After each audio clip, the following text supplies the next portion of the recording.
Heretizmi në mendimin islam.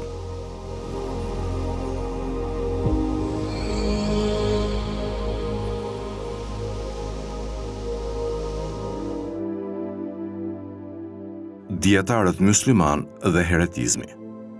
Dietarët islam e qortojnë, e kundërshtojnë dhe e dënojnë ashpër heretizmin.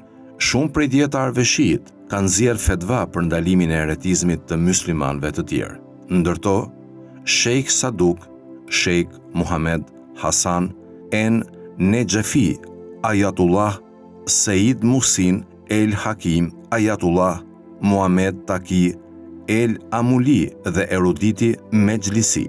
Sheikh Saduku thot, Islami është pohim me dy dëshmi, besimi, imani është pohim me gjuhë, lidhje me zemër dhe veprime gjymtyr. Kush dëshmon dy dëshmit, i është mbrojtur pasuria dhe gjaku i tij. Ayatullahu i Madh, Said Kui, ka thënë, Islami bazohet tek pastërtia, respekton pasurinë dhe gjakun. Grupet islame besojnë në njësimin e Allahut, në profecinë dhe në ringjalljen.